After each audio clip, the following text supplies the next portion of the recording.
There we go. We are good. Thank you for your patience. The Okay, learning process. We're super fancy with technology now. yes. We will Whenever you're call ready, Kat. the Parks and Recreation Board to order. And the first item on the agenda is approval of the minutes from April 26th, 2021. Does anybody have any changes?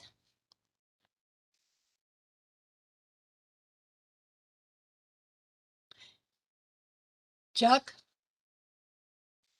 No? Okay. If there are no changes, I will take a motion to approve the minutes. Motion to approve the minutes, the Eric Santa District 1. Okay, second? Seconded. Okay. All in favor? Aye. Aye. Aye.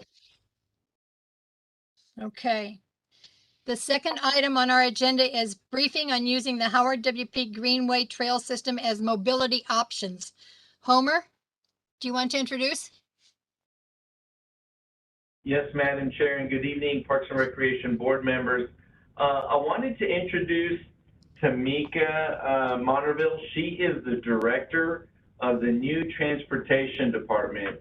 So if we rewind a few months ago, it used to be that TCI, Transportation Capital Improvements, had everything rolled up into it. Of course, TCI went away. It's now Public Works. But in the revisioning service delivery, our city manager kind of parceled out transportation so that there's a concerted effort and focus on that. And so I've had the pleasure of meeting Tamika. She's still relatively new to the organization. I believe, Tamika, is you celebrating a 3-month anniversary maybe? Yeah, almost 4. Yeah, okay, there you go. So either way, I know over the past few Parks and Recreation Board meetings, we've been highlighting critical partners that are important to our service delivery. And so with that being said, I will turn and yield the virtual floor over to Tamika to talk about our burgeoning partnership and her leadership of the Transportation Department. Thank you, Homer. Thank you, Madam Chair and members of the Parks and Recreation Board. It's a pleasure to be here with you all. We were actually trying to connect last month, but we had the city manager, unfortunately, usurped you guys, and I had to attend a meeting with him that evening. So I'm excited for the opportunity to share with you all a little bit about what we're trying to do with our new Department of Transportation here in the city, and also about this really wonderful partnership. Homer and I have just connected, and I feel really fortunate to have a leader and the wonderful team over at Parks and Recreation supporting us and really helping us navigate as we grow as a department and really just grow as a city and enhance the lives of San Antonians through the park system and all of the recreational facilities that we have here in the city. Next slide. Today, what I really want to focus on is just give you guys an overview of what we envision this department doing over the next several years and some of the things that we'll be focused on as we grow, and talk in terms of where we partner together. So I won't spend too much time on all of these slides, but really just give you guys an overview of where we're going and what we're working on right now. And really the most important thing is how we can be great partners. So next slide. Right now, we are still really in the middle of our strengths, weaknesses, opportunities, and threats analysis. The past 4 months almost, we've been looking at what our internal capacity is, what we can do, where we should be, where we want to be, where we've been. Homer referenced we used to be TCI. I think before that we were SIMS. I'm not sure what the acronym, it had to be an acronym, of course, whatever we were. But, you know, this is really a part of the natural progression of departments. I think a lot of people, when they see other departments of transportation, and this is where we have to be careful, everyone says, well, we should do this, we should do that. But most departments of transportation within cities as they stand today were really offshoots of the former public works agencies that did all of the maintenance of infrastructure, did streets, did sweeping, did parking enforcement, did a number of different things. And so what the city realized, and the leadership of the city, the council and the mayor recognized, that there needed to be a separate department that really focused on the plans that informed what we built, what we maintained and constructed. So that was really a huge step, and that's what's happened over the past 25 to 30 years in a lot of major, large metropolitan cities. So back to where we are with our startup, we're doing a lot of coordination. This is a part of that internal conversation, and I believe coordination is key in any relationship. Coordination and communication and project delivery and oversight, those are going to be key functions of what we do here. In terms of project delivery for the Transportation Planning Department, we really are doing a lot of the plans that inform the construction and the maintenance of facilities. And also, over this startup period, we're going to be looking at funding and programmatic needs. What do we need in order to be a Department of Transportation? What are some of those inherent functions that should be moved over to this new department? It's really an evolving thing, because as we have conversations, like when Homer and I talk, I was like, oh, we need to make the parks, we need to make, the Greenway Trails, that needs to be a transportation system. And so as we figure out, and as I learn and the team learns about all the different things going on in the city, we can partner and identify what makes sense for us to coordinate more on or pass on. And that's really important, particularly right now, because there are so many opportunities for federal money that I think we are poised to be successful at getting. Next slide.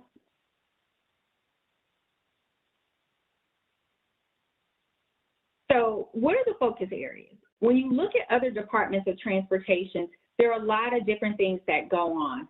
We don't currently have all of these things happening right now, but this is the direction that we want to go in. We're already doing corridor plans and doing strategic plans as it relates to mobility with our partners in the planning department. And so what our role is to really, I've been using the analogy of an Oreo cookie. We're the gooey white filling in the middle, the transportation department, and we have land use is one of our cookies, and then public works is our other cookie. So as the planning department develops these amazing regional activity center plans and area plans, we take those plans, and this is our vision, is that we take those plans and we look at them and say, okay, here is a regional activity center, let's say Brooks. What's the circulation look like around there? What are the parks infrastructure, and where are there opportunities for us to improve the circulation and mobility? That is where this department comes in and performs that planning study to look at what makes sense based on the right-of-way, based on the land uses, and then the next step is to inform the development and the bond program, and what are the projects we're going to fund, and how do we actually implement and build something, and what do we build? So historically what we've done, and this has caused a lot of consternation in the city from what I'm learning, is that we've said, let's put a bike lane here. And we go and put that bike lane there just because we were doing a reconstruction, but it's really not safe.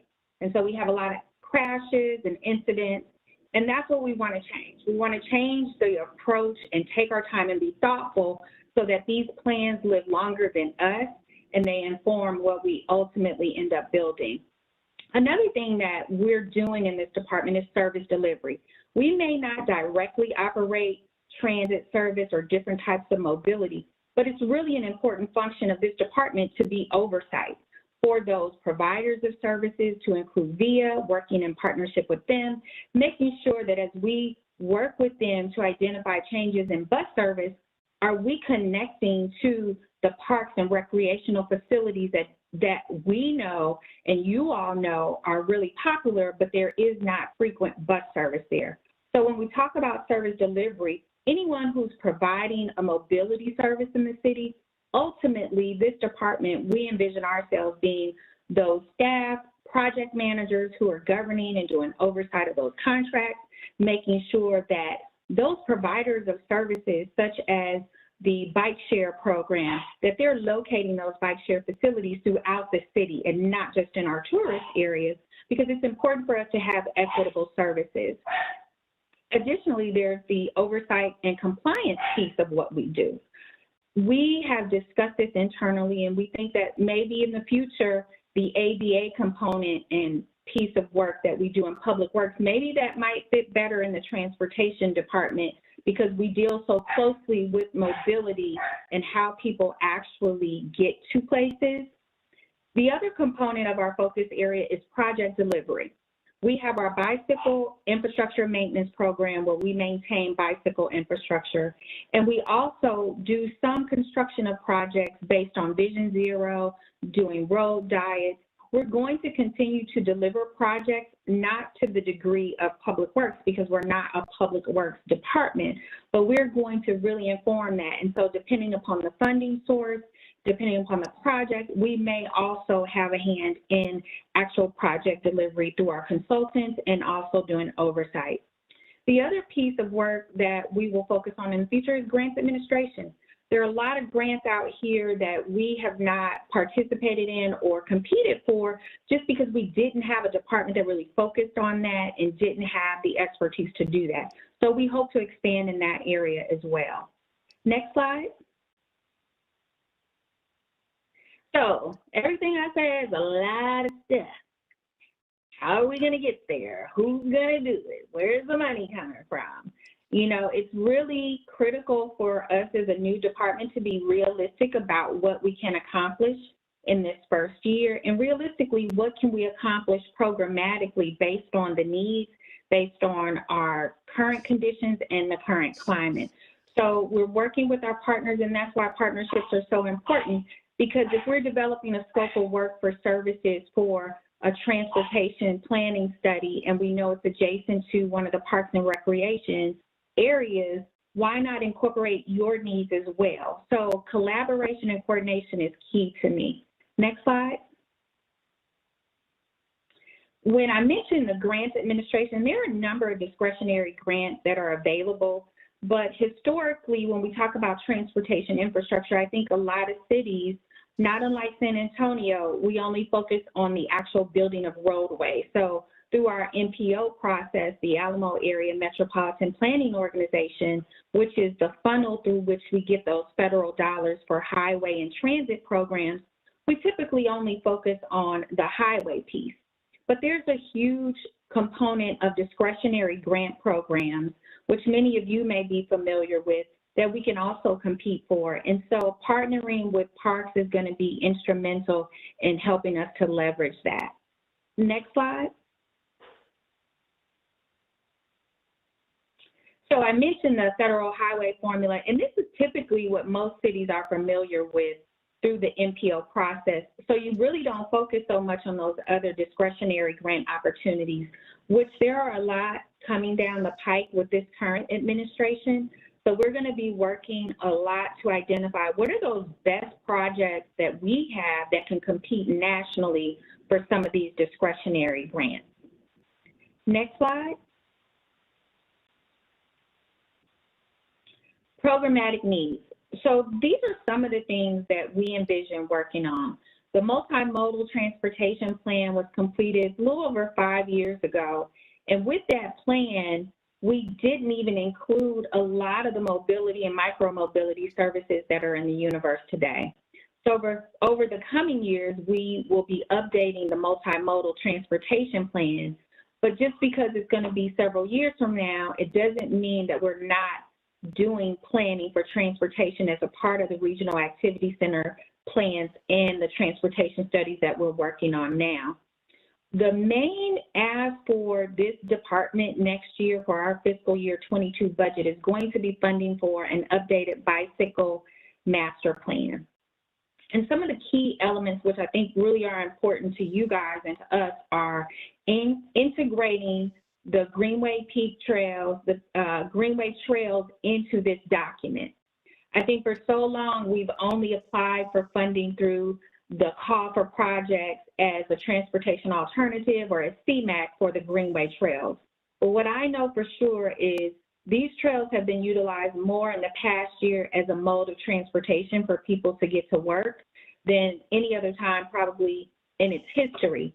And we need to capitalize on that through our regional funding process, through the NPO. I think that the Greenway Trails is an ideal opportunity for us to promote and connect people, but looking at the Greenway Trails not as a recreation tool only, but also as a transportation network.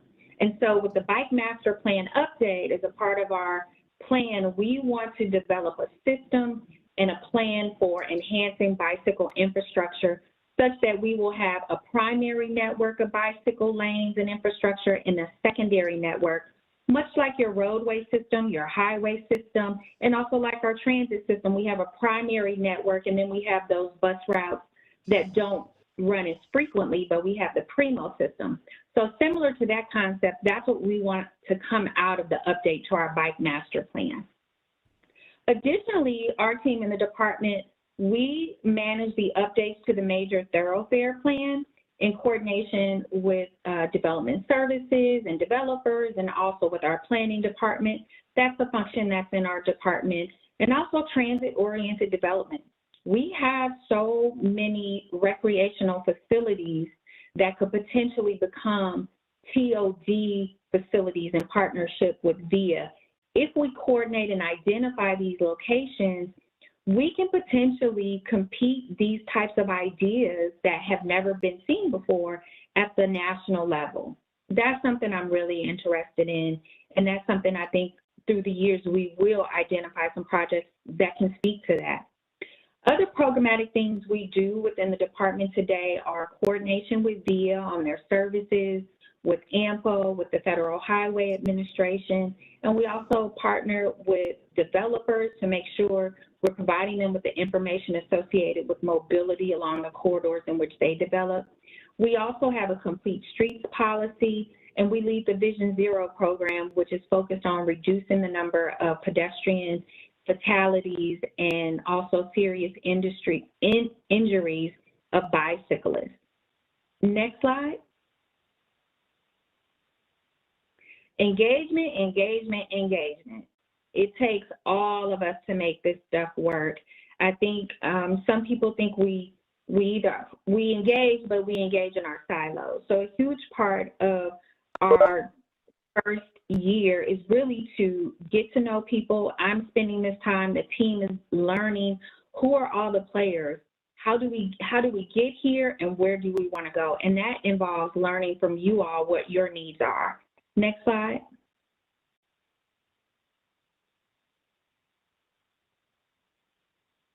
Many of the partners I've mentioned already, we're going to continue to focus on coordinating across agencies, inter-regionally, because what happens within our park system connects to our external partners in the county and just in the region. So making those connections and leveraging funding is going to be important and critical as we grow as a department.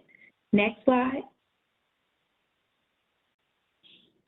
So if you notice, we have a logo here, and our team developed an awesome logo. I have to give credit to the team and give credit to our public works communications team. The graphic designer, Shannon, there helped us with our logo. But when you look at this logo, it starts off with a pedestrian. And when you talk about parks and recreation, you're going to walk to whatever mode you use. So I think our representation of that and the fact that we all have a mobility option, it's with these modes that we show. So we're working on, we have our vision, we're doing a lot of these things to develop and prepare for the budget cycle.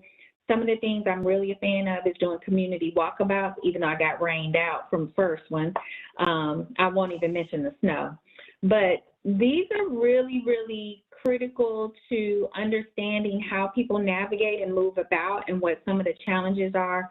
So I definitely will be looking forward to meeting you all out at some of your sites and just to learn about the history of the sites, because knowing the history of a place really helps inform how you support the community in developing the transportation options that they want for their community.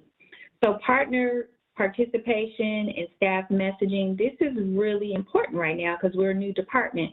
So we have to get it right, you know, and it's going to be a long game. It's not a quick game. So a lot of people want a lot of things quickly, but I think that for this department and for this city, we really have to take our time and step back and be thoughtful as we implement different mobility options and connect people across the city. Next slide. So we really want to flip that pyramid, not the pyramid, the food pyramid, which is what I always think about when you're of a certain age. The green transportation pyramid, it starts with walking, bicycling, public transportation, taxis, carpool, and car.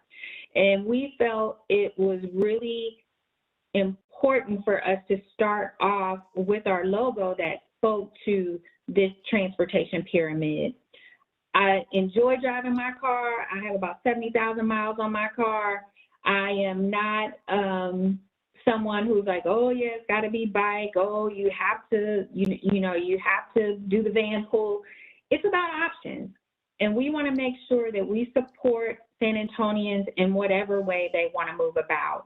Our vision in the future is really looking to creating a think tank, if you will, of autonomous technology and how we can do that here and do it safely and do it really uniquely than any other part of the country. One thing I will say is that I'm not a fan of pilot projects just to say, oh, San Antonio did an autonomous vehicle pilot. It's one thing to do a pilot, but we don't want to create demand that we can't sustain, and we don't want to just check a box to say we did something. We wanted to add value to people's lives. We wanted to improve the environmental quality. We wanted to complement people as they choose to move about the city. And we want to be sustainable, not just sustainable environmentally, but financially sustainable to make sure that we're being efficient and being good stewards of the San Antonians' dollars. Next slide. So all roads lead to implementation. And the rest of the way, we got to do it together. And I love this slide because, you know, we can only go so far by ourselves, but collectively, it's, you know, our road is endless. And I know that this relationship is going to be really great with the Parks Department. And I just look forward to learning from you all and working together to do some great stuff here in the city. Next slide. Thank you.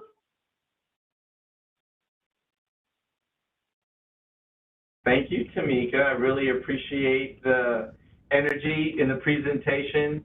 I know I've had an opportunity to see it once before, and I think it gets better every time. So nonetheless, if there are any questions, really, I will yield the floor back to Madam Chair and Parks Board. Thank you. Thank you, Tamika. That was great.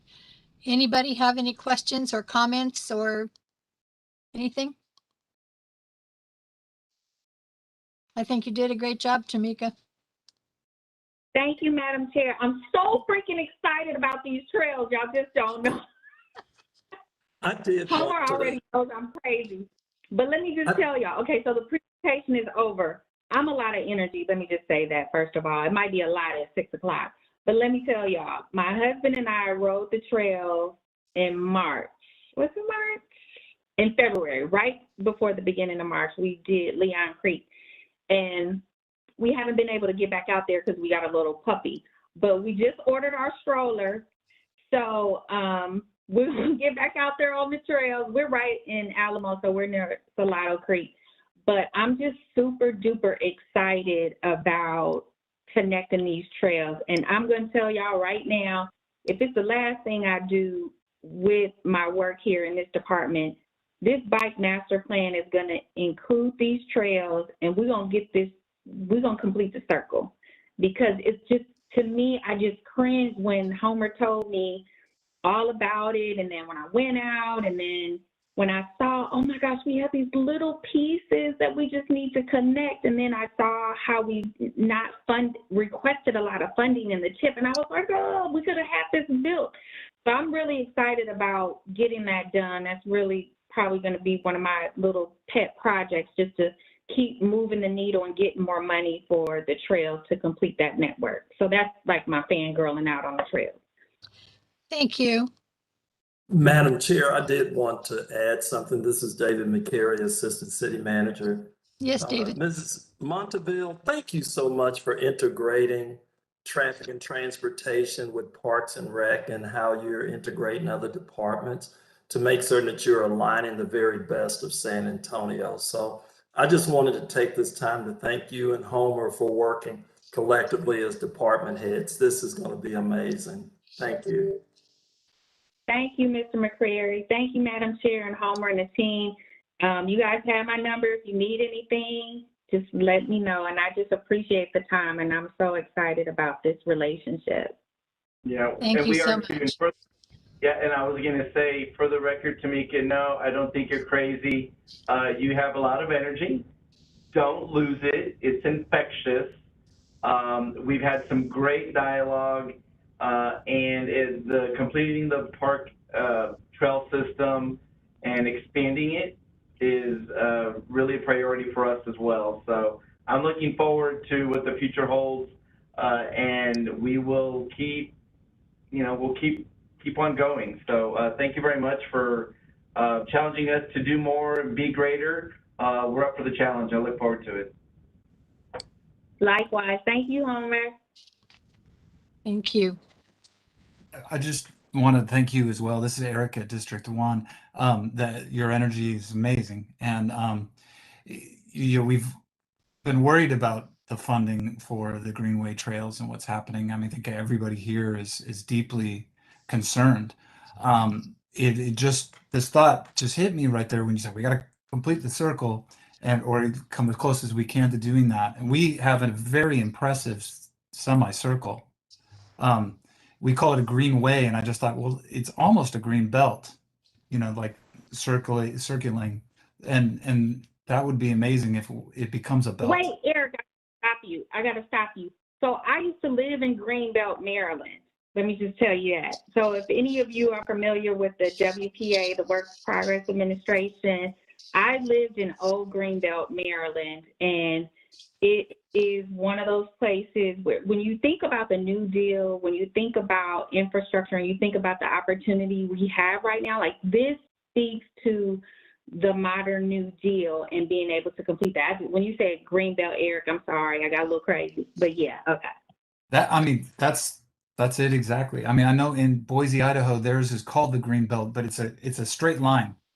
And it goes right along the river. But it was a huge thing in the 60s that they were one of the first cities to do that. And well, ours is much more of a belt, but that would be great. So I don't know, I'm gonna shut up, but I'm excited to hear your energy. Thank It you. is very exciting. Very exciting. We will go to the third item, which is a briefing on public art in the parks.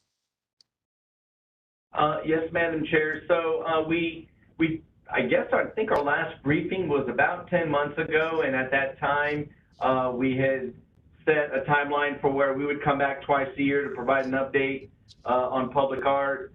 And there's some great thumbnails here and images, and it's all great. I most recently was at Comanche Lookout, and if no one's been out there yet, it is just a sight to behold. Everything is large scale, and it seems to always get better and better. So I will yield the floor to Daniel Leal. He is our liaison with Debbie, Office of Cultural Affairs and Public Art San Antonio. And so Daniel, if you would please go ahead and give us an update, sir. Hi, good evening, everyone. So I'm Daniel Leal, the urban designer for Parks and Recreation. And Hey, Daniel, we're having a little bit of a hard time hearing you, sir. Your volume's a little low. okay, can you hear me now better? Is this better? Still low. Can you hear me now better? I'm going to, can you hear me now better? A little bit better, but still low. Okay, I'm gonna try to do this. So yes, I'm Daniel Leal, the Parks and Recreation urban designer. and I'm the liaison with Arts and Culture Department. So we established this collaboration because we both departments believe in the synergies that we can create by collaborating together rather than doing separate capital investment projects, bringing everyone together from the beginning of either design process, either a park process or a public art process. So next slide. Next slide, please. Yeah. So I will start by parks, dividing it by what have we recently accomplished and what are the new projects we are working on. So on the recently accomplished projects, I'm pretty sure most of you have already visited the Robert Tobin Land Bridge at Phil Hartberger Park. So that project was finished in December, the piece of art. And there are two viewing shelters or blinds there. One has a pattern of native vegetation and flowers, and the other has a pattern that resembles the topography of the place, but also some animals. I will not spoil. You will have to let your imagination go. And the second one recently accomplished is at Comanche Lookout Park. It's called Nature Jam because it's all themed about Native Americans. This park used to be an actual lookout for the Comanche tribe and many other Native Americans. So we wanted to celebrate that diversity with engaging in that culture. Actually, one of the two artists is Native American himself. So you can see the lookout on your bottom right, and in your bottom center, it's a peyote cactus it comes from that series, but it's placed in Market Street in the public art, Riverwalk Sculpture Garden, which is meant to be a preview space for all the other pieces of art that are out there, so people feel invited and engaged to explore the other locations. So this is just the one that is besides the Torch of Friendship, as you can see in the picture. Next slide. The new projects we're working on right now is mainly a poetry garden. This comes from funds. Well, it is located in District 6. You can see on the top picture, that is Woodlawn Lake Park. And the channel that feeds Woodlawn Lake is called Ceiling Channel. So Ceiling Channel went through the bond process in some repairs and renovations. So this is a stormwater funds, so to speak. But in conversations with Stormwater and Public Art San Antonio, we decided to bring those funds to create a new pocket park. So it's really small. It's smaller than it seems in that picture, but it's not a traffic circle, but a traffic triangle, if that word exists. So, but it's very nice. It will be all about poetry, which, to the best of my knowledge, it will be the first time in San Antonio that a park is literally dedicated to poetry. Next slide.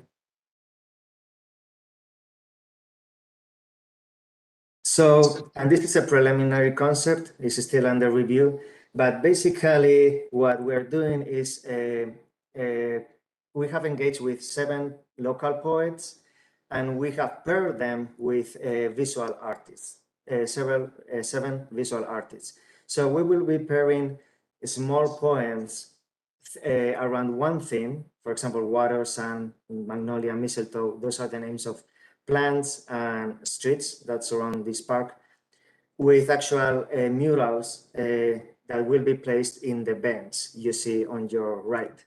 So this will be similar to the bench that is in Yanaguana, but instead of the bench being the piece of art, it will host 2-dimensional pieces of art, but also poems. And on the bottom picture, you will see those shade structures. Those are meant to be encourage people to also write by themselves and enter in the world of literature and poetry. The posts, if you notice, are pencils that are kind of hitting pieces of paper. So this is to encourage people to look at what others have written in the past and what they can put down as well by themselves. Next picture, please. And on the trails, we have this ongoing project called the Bloom Project, which have different stages. We completed the one on Mud Creek. There's also a river walk, couple of flowers there. I will show you some visuals there. But the ones now in active construction is Apache Creek, Eisenhower, and Alasan Creek. Next slide. So on the river walk, we just put a couple of them. It's a lantana and a yellow columbine. And this was managed mostly or in conjunction with Center City Development and Operations Department, but it's part of the same series of flowers. This is like a middle level between Market Street and the Riverwalk. So what you see on the back or behind those flowers is Market Street for your reference. Next slide, please.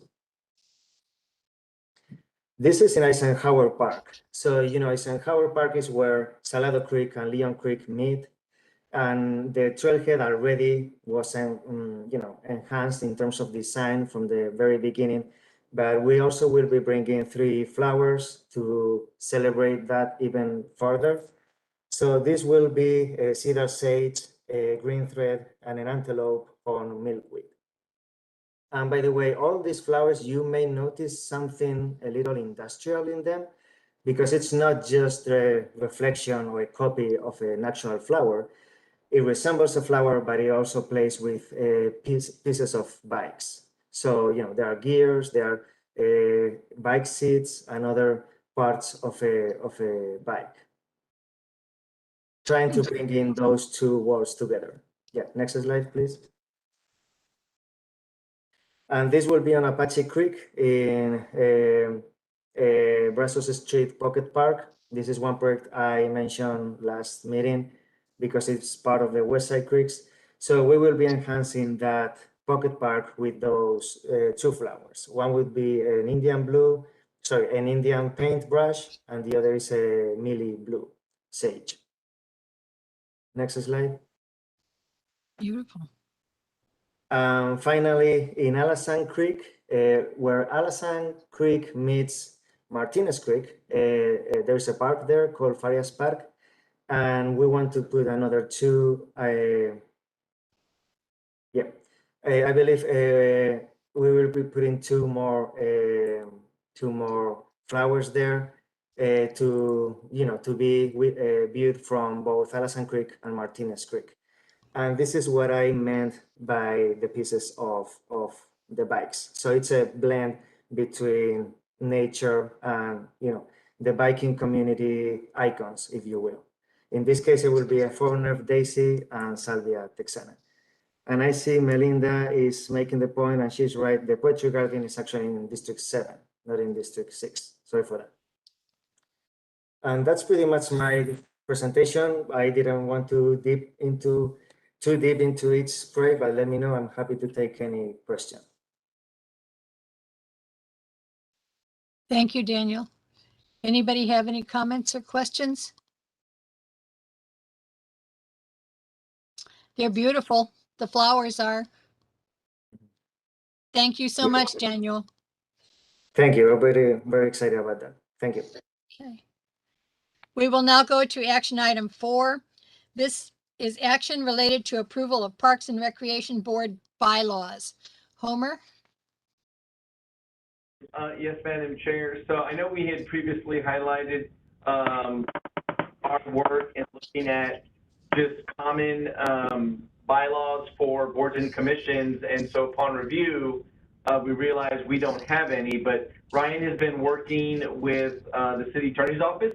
So he's going to go ahead and present on this item. Thank you, Homer. So as Homer mentioned, we're looking at bringing forward for board approval today is the formal adoption of bylaws.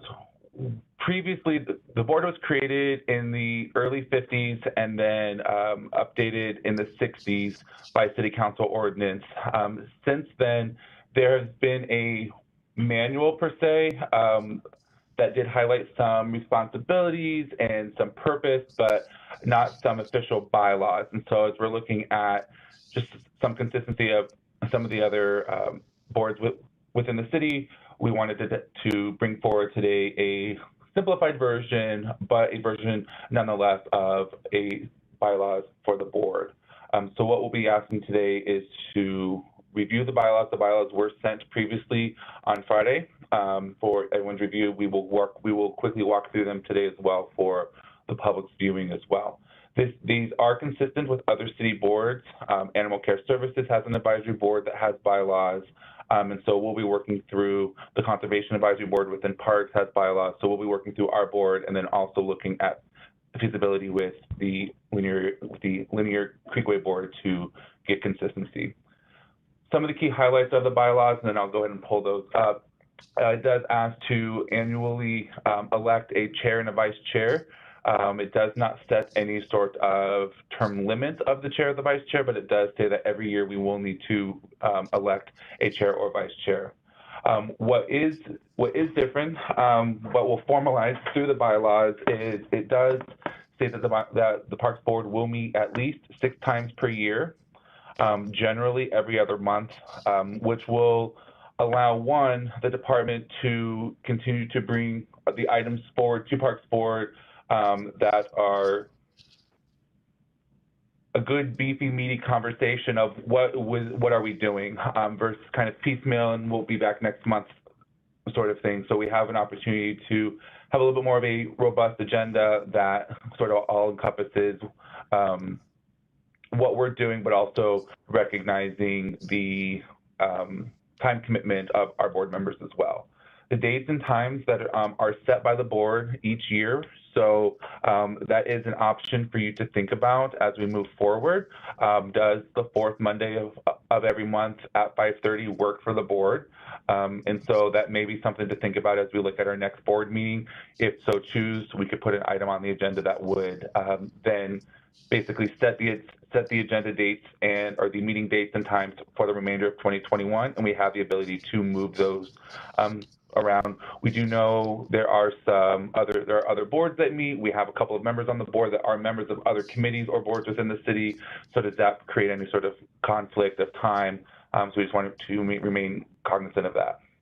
The bylaws also does, and this is consistent with the city code, but it does formally outline the attendance expectations of a board member, which does say if a board member attends less than 50% annually or misses 3 consecutive meetings, that the department will reach out to the city clerk's office, who will reach out to the council office to remind the board members of the attendance expectation, but also possibly if there warrants a need of, is there a work commitment or other sort of commitment that could prevent your commitment to the Parks Board? So those are just some of the key highlights. I'm going to stop sharing the PowerPoint screen, pull up the bylaws, and we will briefly run through those. Give me just one moment.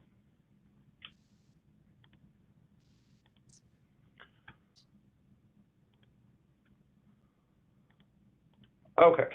So these are in draft format. Article 1 does give the ordinance in which the Parks Board was created.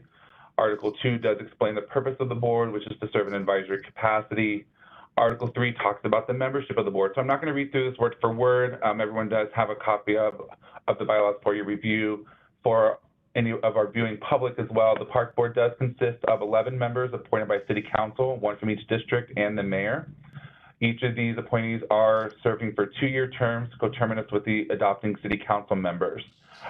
So they are typically in line with through May 31 of 2021, and then every board member will move into holdover status until they are reappointed or a council member appoints a new board member. The board does have the ability to select liaisons to the board. In this case, we currently have the Parks Foundation and the Conservation Society as ex officio non-voting liaisons to the board. If the board so chooses, if there is an additional partner that you would like to add as a liaison to the board can do so with a vote, with a majority vote. Article 4 does state that board members will be in compliance with the city's ethics code, which is set forth annually, partly through the financial disclosure form, which is required to be completed annually by board members. Article 5 talks about duties and powers with the board as the voice of the community, advise the Parks Department as well as the City Council regarding recreational facilities and services, needs, and desires of our programming. Additionally, the board members shall promote public awareness as well. Article 6 does dictate the officers that we were just speaking about. The officers of the board shall be a chair and a vice chair, and it'll be annually select a chair and a vice chair no later than the first board meeting held of the new fiscal year. So we purposely did not put any specific timelines for terms of chair. So if the chair would like to continue to serve, the chair can do so. If the board would like to nominate another member of themselves, we will go through that process accordingly. Article 7 does speak about meetings. The board shall meet at least 6 times a year, generally every other month at a date and time to be set by the board at the beginning of each calendar year. We do know typically typically we have in April, we typically would not meet due to Fiesta. So if we were to do every other month, that would be a January meeting, a March meeting, May meeting, so that kind of helps alleviate a little bit of that, as well as November, December. We would not meet in December. We would technically meet in November. November's Thanksgiving. We would then just modify that date accordingly at the beginning of the year. So that does kind of allow and free up a little bit of those conflicts that we do see from time to time just by nature of when the board currently meets. Additional meetings can be called by the chair or at least 3 members of the board, as well as our meetings are conducted through Robert's Rules of Orders. All board meetings are conducted in accordance with Texas Open Meetings Act. A majority of all board members shall constitute a quorum. In our case, that would be 6 members of our board does constitute a quorum, as well as votes. Section 5 of the article also mentions the absences, and that is consistent, is outlined within city code regarding board member attendance. Proxy votes are not allowed as a member of the Parks Board, and that's typical for most city boards. Article 8 talks about the amendment of bylaws. So these bylaws can be amended by a majority vote of the board. We will be sure to provide each member of the board a copy of these bylaws once they are approved, and we'll make sure that they are on file with the city clerk. And finally, Article 9 talks about the applicability of the city's boards and commission ordinance. So the provisions of Chapter 2 of the City Code, which outlines boards and commission rules, these bylaws are consistent with the City Code, and City Code does have that final say, so there's nothing that is in direct conflict. So that is a brief overview of our bylaws. With that, the chair can entertain any sort of discussion, any modifications, questions, comments, concerns. And if after that, we'll need to then entertain a motion for approval, but I'll turn it over to Madam Chair for any discussion on the bylaws. Okay, do we have any questions, any changes that you'd like to make? Any comments about these bylaws? Chuck? I would like to move for approval. So moved. Second? I'll second Chuck. All in favor? Aye. Aye. Aye. Aye. Okay. Perfect. Thank you, Madam Chair. I will point out as we move forward then to an every other month board meeting, that does not mean our communication will stop to only every other month. We will be doing, on the off month of our meetings, we will be doing a board update to include some of the typical type of other things, what are events happening, are there any new projects, whatnot, as well as increasing that regular event communication as well. And the only other thing to add on to that is as we begin our the completion of the first round of elections, we know we are going to some runoffs, everybody's, all current board members, term technically expires May 31st, 2021. That's in line with the city's code. So what I would recommend is, as if your council member has already been confirmed and reelected, definitely would recommend reaching out to your council member if you are interested in still serving on the board, so we can go ahead and begin that process of reappointment.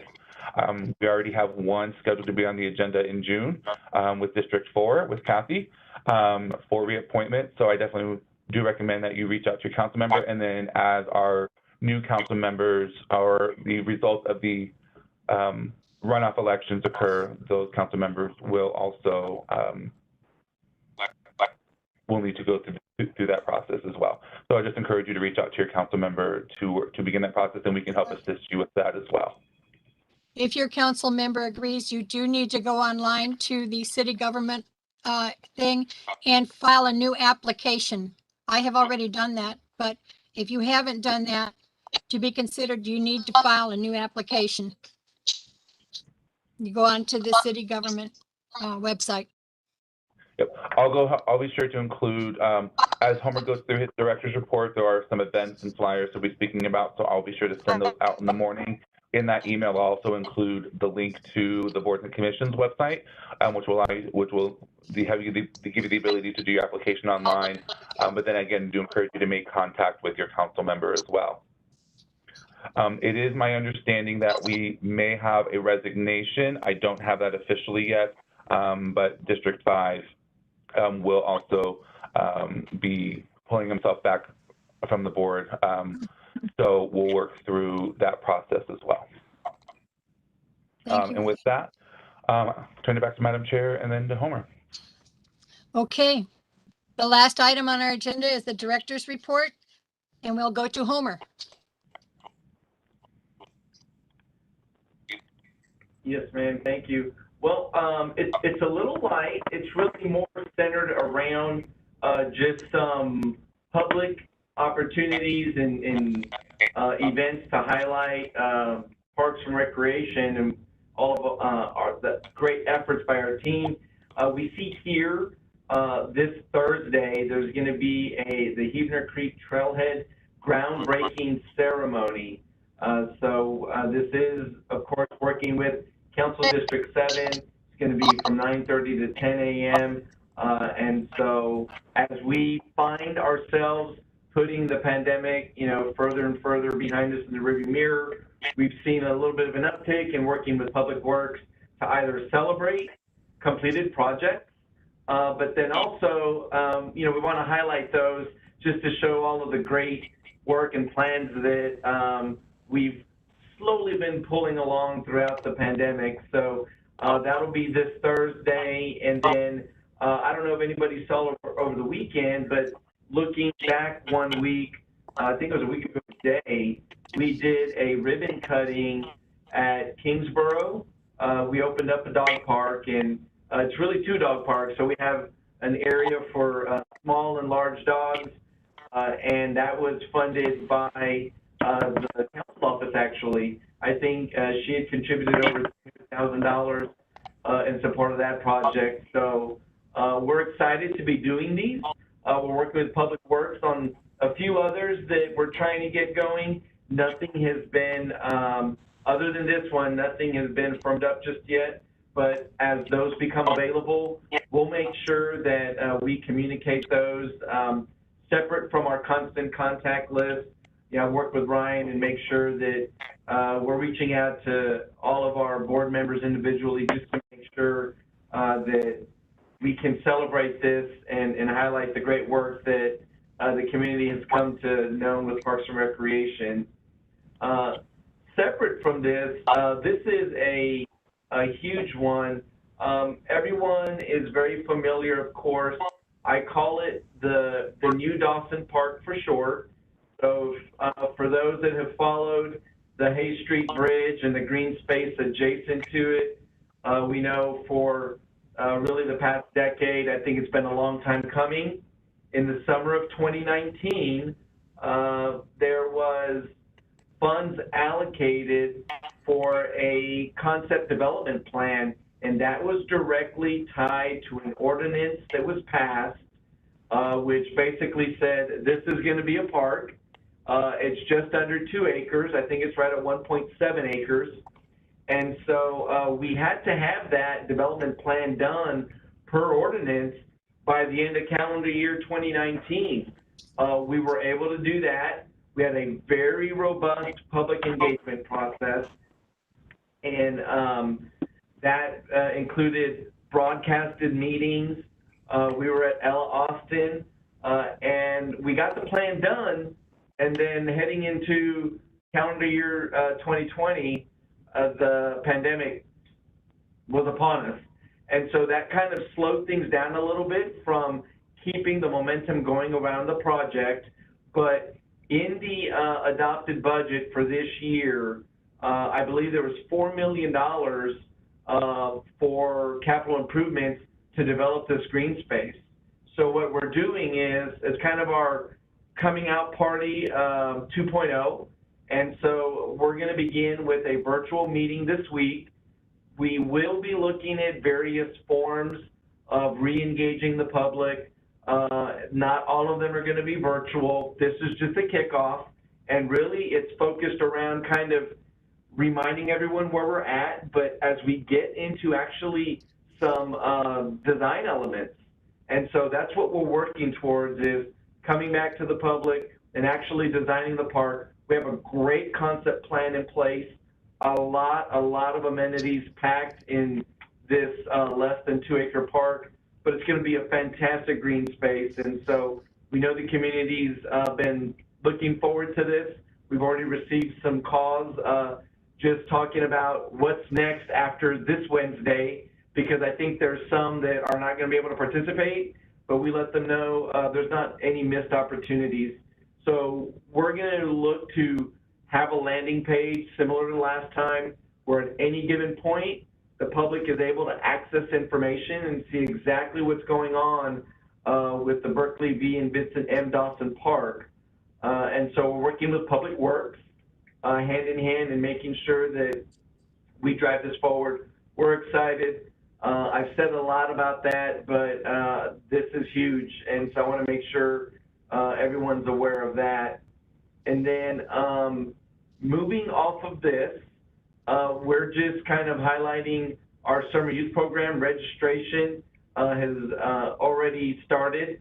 New this summer, we're going to be doing virtual summer camps.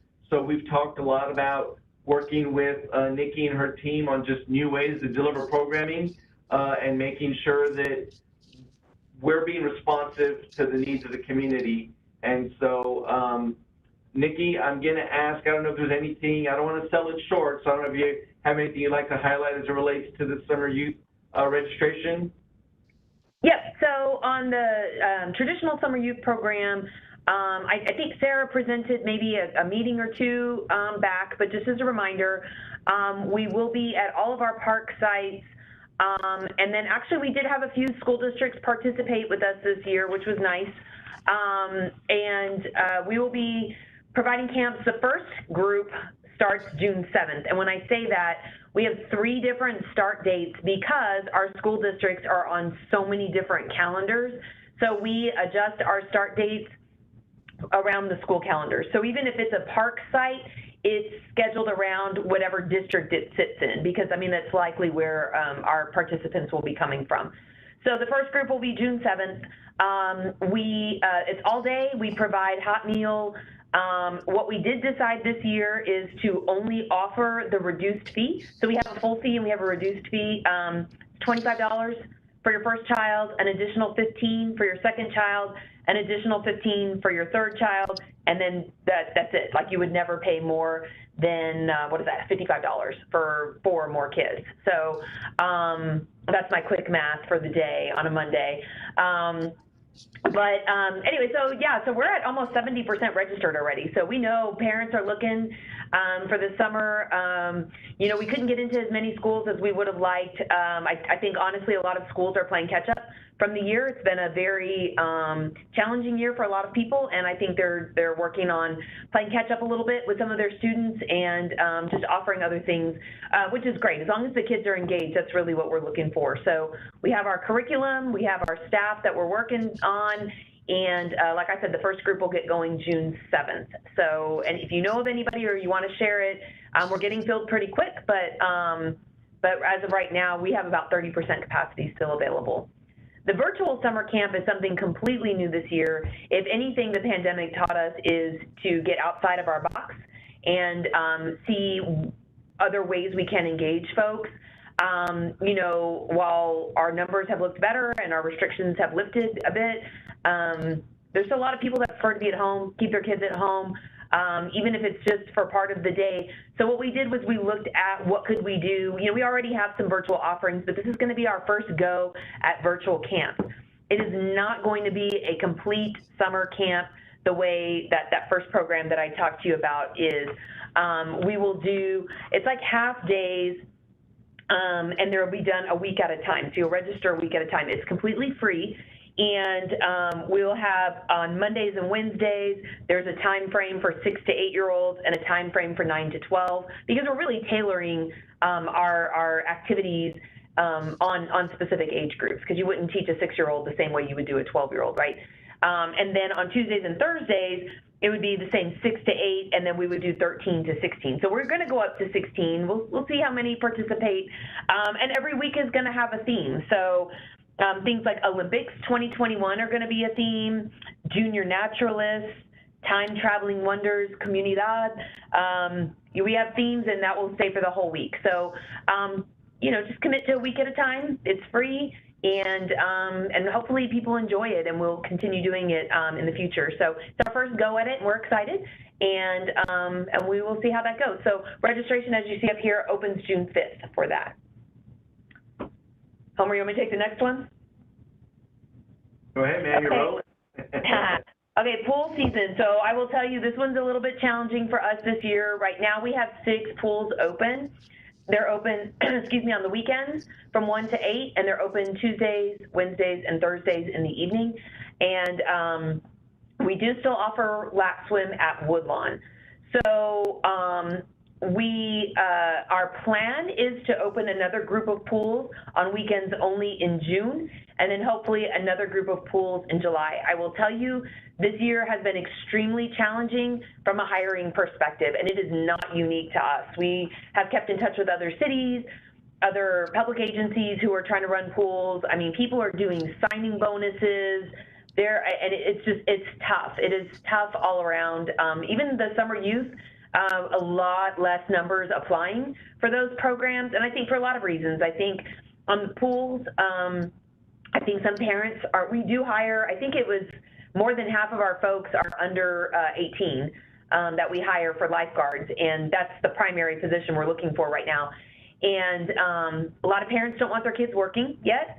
And the other thing is, when I mentioned the school calendars, SAISD does not get out until the middle of June this year. That's late. That's very late for us. And so that means this whole group of potential kids that we could hire and train aren't even available to us until very late in the summer, if at all. So we weren't able to get on campuses to recruit. Kids just aren't as available as they have been in the past. So we're working through it.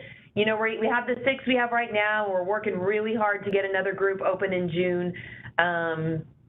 If you guys know of anybody, please share this information. We'll send you flyers for all of these, which of course leads into the next one. But, you know, we hire pool attendants. They're the ones that will greet you at the door. They're also the ones that help us with summer food, because we are serving food at all of our pools. Even on days that we're not open, we will be serving during the week. So, you know, it's important to us to get people there. If not, you know, park staff is going to mobilize just like we did last year, and the food will get out there to the people who need it. But our desire is to get as many of these pools open and serve the community as best as we can. So we have some, I mean, the weather hasn't been cooperating with us so well this year so far, but, you know, the aquifer loves it, but it's been a little, you know, not as much a pool season as one would think in May, but, you know, we'll get there. We got a long summer ahead. And that's it for me. I don't know if y'all have any questions on any of those. Anybody have any questions? I'm sorry, Homer. Oh, yeah, Madam Chair, one last thing, and then if there's any questions on anything that we talked about tonight or parks in general. So you may recall a couple of meetings ago, maybe in January, I think, Connie had presented on the trail use survey. And so it was a lot of information, and we wanted to be able to put it in a format that's easy for public consumption. I know there were some questions about when that will be available. And so we've been working with her. That information should go up on our website, I believe this week, if not as soon as the next couple of days. And so I wanted to share that information with everyone. So again, back to the love of our trail system, anybody who wants access to that information, we'll make sure that everyone receives it. And then if there's any questions or you think there's something that's missing that you want to see that's not reflected there, we can do that. But we work real hard to kind of make it concise and really hopefully user-friendly. So I've been carrying that in the back of my head for follow-up and wanted to share with everyone here this evening. So that concludes the director's report, but the team is here for any questions. Yes, Alex? Well, reviewing the bylaws kind of reminded me of something. It says we're here to advise, yet our meetings are top down, and you're really not hearing from us. I've been on the board a long time, and there was time set aside to hear what our concerns were, and I don't see it anymore. So I don't know if that could be worked back into our meetings, or at least a way to influence the agenda or something to get our input. We're bringing a lot of experiences to you, and I think you should hear it. Yes, we can absolutely build that into the agenda, and separate from just reporting out through that agenda forum. If there's ever anything in particular that you'd like to hear as an agenda item, let us know, and we will get that on there and have a full presentation on it as well. Alex, I'll talk with Ryan about what we used to do and see if that's something we can continue to do. I remember it very well. You could probably just put an item, and Steve, I don't want to steal your legal thunder, but I guess you could probably just put an item that just says board report out and have that. I think that's what we do on the Linear Creek board side, right? Steve, you can leave it pretty generic. Yeah, there is some challenges with that, but that should be fine. And I would also suggest that should be a role that the chair would play. If any individual board member, if they don't want to go through Homer and his staff, they could actually talk to the chair, and she should be involved in working on what the agenda for the coming meetings would be. Support that as well, for what it's worth. I would like to participate in that. Okay. Any other comments or questions, or Chuck, did you have something to say? Where did Chuck go?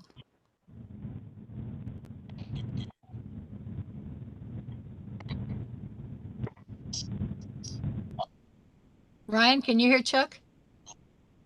No, ma'am, I think we may be losing Chuck with his connection. Okay. Okay, if there is nothing else to consider this evening, I will ask for a motion to adjourn.